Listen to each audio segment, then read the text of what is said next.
Good morning, welcome to వార్తలు వాస్తవాలు. నా పేరు రాజేష్. పత్రికల్లో వచ్చిన ప్రధాన వార్తలను చూద్దాం. ముందుగా నమస్తే తెలంగాణ. నమస్తే తెలంగాణ చూస్తున్నాం. గూడు చెదిరి నీడ కరువై, గుడిసె కూలి గోడు మిగిలి, కూల్చివేత గుండెకోత, సామాన్యులే సమిధలు, తెల్లారక ముందే బస్తీలపై బుల్డోజర్లతో హైడ్రా దాడి, పండగ పూట పేదల ఇండ్ల కూల్చివేత, సర్కారుపై దుమ్మెత్తిపోసిన బాధితులు, గంటల వ్యవధిలోనే రోడ్డు పాలైన బతుకులు చావే శరణ్యమంటూ వాళ్ళు ఆవేదన వ్యక్తం చేస్తున్నారు. కేసీఆర్ తెలంగాణ తెస్తే నువ్వు కూలుస్తున్నావంటూ బాధితులు తీవ్ర ఆగ్రహావేశాన్ని వ్యక్తం చేస్తున్నారు. వాళ్ళు కన్నీరు మున్నీరుగా రోధిస్తున్నారు. జయబేరికేమో నోటీసులు, పేదలపైకి బుల్డోజర్లు, ఎఫ్టీఎల్ నిర్మాణాల కూల్చివేతల్లో హైడ్రా ఎఫెక్టు, తగ్గిన రిజిస్ట్రేషన్ అని వార్త చూస్తున్నాం. కనికరం లేని కాంగ్రెస్ సర్కార్ పేదల గుడును కర్కశంగా కూల్చివేస్తోంది. దిక్కుతోచని స్థితిలో నిరాశ్రైన నిరుపేదలు. బీఆర్ఎస్ హయాంలో నిర్మించిన ఇండ్లు పేదలకు ఇవ్వండి. హైదరాబాద్లోనే అందుబాటులో 40,000 డబుల్ బెడ్రూమ్ ఇండ్లున్నాయి. ఎక్స్లో బీఆర్ఎస్ వర్కింగ్ ప్రెసిడెంట్ కేటీఆర్ వ్యాఖ్యలు. హైడ్రా ఎఫెక్టు, తగ్గిన రిజిస్ట్రేషన్లు, బుల్డోజర్ల భయంతో తగ్గిన ఇండ్లు ప్లాట్ల కొనుగోళ్లు. రాష్ట్రంలో గత నెల 32% పడిపోయిన రిజిస్ట్రేషన్లు. జూలైతో పోలిస్తే 412 కోట్లు తగ్గిన ఆదాయం. రాజధాని ప్రాంతం నుంచే 330 కోట్లు తగ్గుదల. వణికిపోతున్న రియల్టర్లు. హైడ్రా పేరిట రేవంత్ హైడ్రామా ఆడుతున్నారంటూ మాజీ మంత్రి కొప్పుల ఈశ్వర్ ఫైర్ అవుతున్నారు. ప్రజల దృష్టిని మళ్లించేందుకు హైడ్రామా అంటూ మాజీ మంత్రి సబితా ఇంద్రారెడ్డి ఆగ్రహం వ్యక్తం చేస్తున్నారు. హైడ్రా పేరుతో హైడ్రామా జరుగుతోంది అంటూ మాజీ ఎమ్మెల్యే బాల్క సుమన్ తీవ్రంగా ఫైర్ అవుతున్నారు.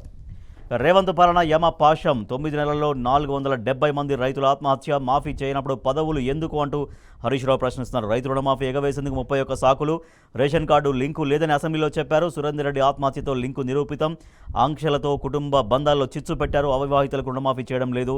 పెళ్లి కాని వారు భార్య ఆధార్ కార్డు ఇవ్వాలట. రుణమాఫీ కాకపోయే రైతు బంధు రాకపోయే. మాజీ మంత్రి ఎమ్మెల్యే హరీష్ రావు ఆగ్రహం వ్యక్తం చేశారు. రైతు మరణంపైన రాజకీయమే. సురేందర్ రెడ్డికి మాఫీ కాకపోయినా అయినట్లు ప్రచారం. ఆయన తల్లి సుశీలకు 1,50,000 రుణమాఫీ అయిందంటూ జిల్లా కలెక్టర్కు కాంగ్రెస్ ఎంపీ చామల కిరణ్ కుమార్ రెడ్డి లేఖ.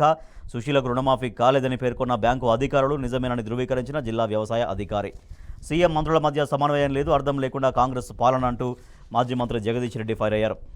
9 నెలల్లో విద్యా వ్యవస్థ ధ్వంసం. బాసర ట్రిపుల్ సమస్యల పరిష్కారంలో విఫలమంటూ హరీష్ రావు ఆగ్రహం వ్యక్తం చేశారు. 10 ఏళ్లు అభివృద్ధి పరుగులు. కేసీఆర్ హయాంలో తెలంగాణ ప్రగతిని ఒప్పుకున్న రేవంత్ సర్కార్. బీఆర్ఎస్ హయాంలో జీఎస్డీపీ సగటున ఏటా 12.5% వృద్ధి.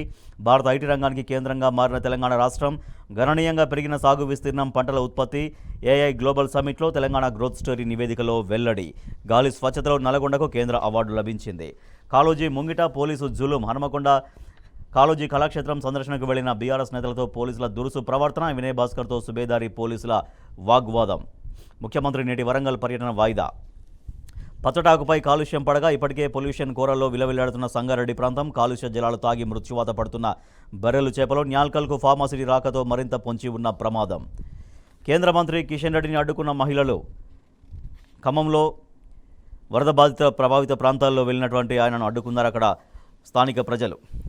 ఠాణాలో కాంగ్రెస్ నాయకుడి బర్త్డే వేడుకలు. ఎస్ఐ సమక్షంలో కేక్ కట్ చేసి పోలీసుల సంబరాలు. పోలీస్ స్టేషన్ పార్టీ ఆఫీసుగా మారిందని విమర్శలు. చిచ్చుబెట్టిన పదవి. కర్ణాటక కాంగ్రెస్లో ముదురుతున్న పోరు. సీఎం కుర్చీ రేసులోకి మరికొందరు నాయకులు. తెలంగాణ టుడే. ఇన్ 9 months 475 రస్ dead of suicide says Harish Rao అనే వార్త చూస్తున్నాం.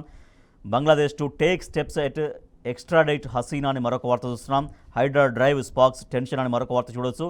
Khammam flood victims corner Kishan and Ponguleti. Right, ఇవి పత్రికల్లో వచ్చిన ప్రధాన వార్తలు. అయితే ఇవాళ వార్తల వాస్తవంలో మనం ప్రధానంగా 3 అంశాలపైన డిస్కస్ చేద్దాం. నెంబర్ 1, సామాన్యులే సమిధలు. పండగ పూట ఇండ్ల కూల్చివేతలు. వర్షంలోనే ఆ కుటుంబాలు ఎంతో ఇబ్బంది పడ్డాయి. తెల్లారక ముందే బస్తీలపై హైడ్రా దాడి చేసింది. జయబేరికి ఏమో నోటీసులు ఇచ్చింది. కానీ పేదల ఇళ్లపైకి బుల్డోజర్లను పంపించి ఆ ఇళ్లను కూల్చేసి పండగ పూట ఆయా కుటుంబాల్లో విషాదం నింపింది. దీనిపైన బీఆర్ఎస్ వర్కింగ్ ప్రెసిడెంట్ చాలా తీవ్రంగా ఫైర్ అయ్యారు. పేదలపైన కనీసం కనికరం లేని ప్రభుత్వం అంటూ ఆయన మండిపడ్డారు. ఇక పాలన యమ పాశం. 9 నెలల్లో 470 మంది రైతులు ఆత్మహత్య చేసుకున్నారు. రైతు మరణం పైన కూడా రాజకీయాలు చేస్తోంది కాంగ్రెస్ ప్రభుత్వం అంటూ తీవ్రంగా ఫైర్ అయ్యారు మాజీ మంత్రి హరీష్ రావు. రుణమాఫీ కాకపాయే, రైతు బంధు రాకపాయే. సీఎం మంత్రుల మధ్య సమన్వయ లోపం కొట్టొచ్చినట్టుగా కనిపిస్తున్నది ఇది. ఇక 3వ అంశం తీసుకుందాం. తెలంగాణ ప్రగతి. కేసీఆర్ హయాంలో తెలంగాణ అభివృద్ధిని ఒప్పుకున్న రేవంత్ సర్కార్. తెలంగాణ గ్రోత్ స్టోరీ పేరుతో ఒక నివేదిక విడుదల చేసింది ప్రభుత్వం. దాంట్లో స్థిరంగా ఆర్థిక అభివృద్ధి కొనసాగిందని గత 10 సంవత్సరాల్లో. తర్వాత రూపురేఖలు పూర్తిగా సాగు విషయంలో ఎట్లా మారినాయనేది దాంట్లో వివరించారు.